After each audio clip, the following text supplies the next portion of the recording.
Welcome to the Haunt Vault, where we delve into the darkest recesses of the mind. Tonight's story takes us into a chilling exploration of consciousness, psychopathy, and the thin line between doctor and subject. In A Mind for Murder, we follow Dr. Rachel Wilder, a neuroscientist whose groundbreaking invention, the NeuroLink, allows her to step inside the minds of society's most dangerous criminals. But when she attempts to unravel the twisted psyche of Marcus Hale, a notorious serial killer, she finds herself trapped in a nightmare where the boundaries between her identity and his evil begin to blur. Prepare yourself for a descent into madness, because when you enter someone else's mind, you might not come back the same. Now, sit back and let's begin.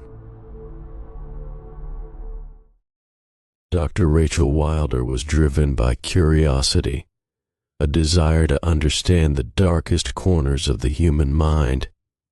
As one of the leading neuroscientists in the field of cognitive psychology, she developed a revolutionary device, the NeuroLink. This machine allowed her to enter the subconscious of criminals, to see their thoughts, and to witness the memories locked away behind their brutal actions. Her goal was ambitious: crack the code of psychopathy and finally explain what made serial killers tick. She had already tested the device on several inmates, each time walking away with more insight and more horror. But now, she faced her greatest challenge: Marcus Hale. Convicted of over 30 gruesome murders, Hale was a name whispered with fear. His victims ranged from the young to the elderly, and his methods were unspeakably sadistic. For years, investigators tried to extract any shred of humanity from him, but Hale remained a black hole of emotion, devoid of empathy or remorse. The media called him the Hollow Man, and even the most seasoned police officers recoiled at the idea of facing him. Rachel didn't flinch. If she could understand Hale, she could understand the worst of the worst. The NeuroLink hummed to life as Rachel adjusted the electrodes on Hale's scalp. His lifeless eyes stared ahead, unblinking, as the machine readied itself to transport her into his mind. She hesitated for just a moment, her fingers hovering over the activation switch, feeling an unsettling pressure in her chest. Something about Hale's stillness unnerved her, but she shook it off. This was her moment. She flicked the switch.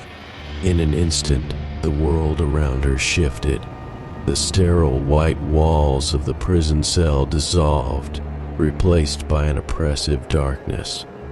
Rachel stood in the middle of a long hallway, dimly lit by flickering lights. The walls were covered in peeling, yellowed wallpaper, and the air smelled damp, moldy, as if decay had set in long ago. Marcus? She called out, her voice trembling slightly. There was no response. The hallway stretched out in front of her, filled with doors. Curiosity and dread churned in her stomach as she approached the first one. Slowly she pushed it open. Inside was a small, cluttered room, old furniture, a creaky bed, and a single window shrouded by heavy curtains. But what drew Rachel's attention was the mirror on the far wall. Reflected in it was the face of a woman, her eyes wide with terror. She wasn't moving, just staring, frozen in the moment of her final breath. It was Hale's first victim. Rachel knew the case well. The details of the murder replayed in her mind, but seeing it this way, witnessing the raw, permanent fear etched onto the woman's face, made her stomach churn. A low sound filled the air, barely audible at first, but it grew louder, clearer. Whispers. Soft, endless whispers. Rachel turned quickly, stepping back into the hallway. The whispers followed her. Each door she passed seemed to echo with them, voices overlapping, faint, suffocating. She wasn't alone in here. She opened another door, and this time the room was worse. The walls were covered in photographs, and every single one was of a different victim. Some smiling, some unaware. But it was their eyes. Each set of eyes in the photos seemed to be watching her, pleading silently for help. Rachel's heart raced. She could feel the weight of the gaze from every image. Marcus. She whispered, almost instinctively. But he wasn't here, not in any way that made sense. She pressed forward, the whispers growing louder, more urgent. Rachel. Rachel. Her heart jumped. Were they calling her name? No, it had to be a trick. This was just Hale's mind, the fractured remnants of a twisted psyche. But something was wrong. She could feel it deep inside her bones. The longer she stayed, the heavier it became, the weight of his memories pulling her down. In the next room, she saw them. Faces. Hundreds of them, maybe more, pressed against the walls like wallpaper. Their mouths were open in silent screams, their expressions frozen in an eternity of terror. Rachel backed up, but her body felt sluggish, heavy. The faces seemed to follow her as if they could sense her presence, desperate for release. Rachel clutched her head, trying to focus, trying to block out the images, but they were everywhere, filling her mind. Panic gripped her chest. This wasn't how it was supposed to go. She was supposed to observe, to analyze, to understand. But now, she was drowning in it. Then she saw him. Marcus Hale stood at the end of the hallway, his form barely visible in the shadows, watching her. Welcome, Doctor, he said, his voice a cold, emotionless drawl. I've been waiting for you. Rachel's breath caught in her throat. How could this be happening? He wasn't supposed to be aware of her presence. But this was different. Something about Hale's mind was different from any other subject she'd ever encountered. Get me out of here! She screamed, pulling at the NeuroLink device in her real-world body, but there was no response. She was trapped. You're in my head now, Rachel. And it's not so easy to leave. His voice was like a razor, cutting deep into her thoughts. The faces on the walls were screaming again, only now Rachel could hear them clearly. They weren't victims anymore. They were her. They were all her, each one an iteration of her mind, losing itself in the dark corridors of Hale's memories. You're mine now, Hale whispered. It's only a matter of time. Rachel tried to resist, but she could feel it.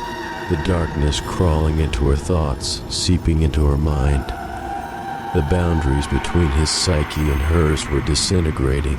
Memories she didn't recognize flooded her brain. Flashes of violence, of death, of her hands covered in blood. She shook her head violently, trying to dispel the images, but they only grew stronger. She stumbled backward, her thoughts spiraling into confusion. Was she the doctor or the killer? No! She screamed. This isn't real! I'm not like you! But the whispers continued, soft, insistent. You are. You've always been. Rachel's hands trembled. Her reflection in the nearby mirror no longer looked like herself. The edges of her face blurred, and behind her eyes she saw something lurking, something dark and hungry, like Hale. She fell to her knees, clutching her head, trying to hold on to who she was, but it was slipping. Her identity, her very being was being consumed. And as she lost herself, she could feel Hale's presence, smiling in the recesses of her mind. I told you, you're not leaving. Not without becoming one of us. Rachel's thoughts slowed, and for a moment, silence fell. The oppressive whispers faded. She was suspended in a still black void, alone. In that quiet, a flicker of hope ignited. Perhaps she could pull herself out. Perhaps this was a momentary lapse of control. She focused on her real body, her breathing, and the coldness of the NeuroLink electrodes. But then she felt a hand on her shoulder. She turned sharply. Marcus Hale stood beside her, smiling. "It's only just beginning," he said softly. Suddenly, her own hands moved against her will. She reached out and touched his chest. He felt real, solid, warm, like flesh and bone. Panic surged through her as she tried to retract her hands, but they remained glued to him, sinking deeper into his skin, his chest opening up as if inviting her inside. She struggled, but the harder she fought, the more her limbs disobeyed her, pulling her closer to him, fusing with him. No! She screamed, her voice barely a whimper now. Her fingers disappeared inside his body, and with them, so did her thoughts, like water being drained from a vessel. He wasn't just trapping her, he was absorbing her, piece by piece, until there would be nothing left but Marcus Hale. Her memories dissolved, her childhood, her family, her years of study, her ambition, all slipping away into the void of Hale's subconscious. She was being overwritten. In the distance, she saw another figure approach.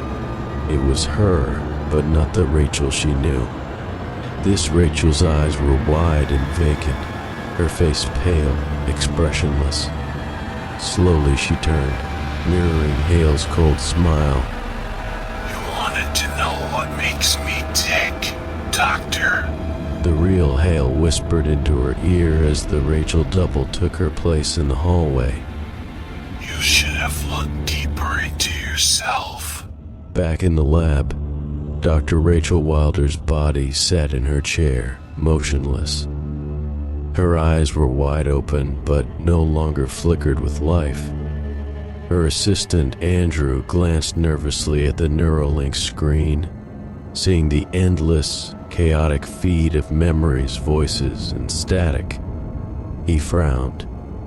"Dr. Wilder?" No response. He called her name again, louder this time, but still nothing. Unease prickled the back of his neck. The machine should have disconnected minutes ago. His hand hovered over the emergency shutoff, but something made him hesitate. On the NeuroLink screen, a figure appeared, a woman. Andrew blinked. It was Dr. Wilder, except her face seemed distorted, blurry in her eyes.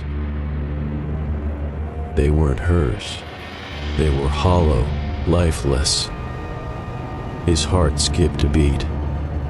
He reached out to touch the screen, but before his fingers grazed it, the image dissolved into static. Suddenly the room felt stifling. The lights dimmed, and the air grew heavy. Andrew froze as a voice, soft yet chilling, echoed from the NeuroLink device. "You wanted to know the truth, Andrew. It whispered. Now it's your turn." The NeuroLink hummed louder, and Andrew felt a strange pull, as if his mind was being drawn towards the device. He backed away, but it was too late. The darkness inside the machine had already begun to creep into the room, and in the chair, the body of Dr. Rachel Wilder smiled. Thank you for joining us on this unsettling journey into the depths of the human mind. A mind for murder reminds us that some darknesses, once entered, can never be escaped. Dr. Rachel Wilder thought she could decode evil, but in the end, she became a part of it, trapped, absorbed, and lost to the very horror she sought to understand. As you turn off the lights tonight, remember, sometimes it's not what we find in others that terrifies us, but what we discover lurking within ourselves. If you enjoyed this story, be sure to subscribe and hit the bell for more tales that push the limits of fear. And until next time, keep your mind sharp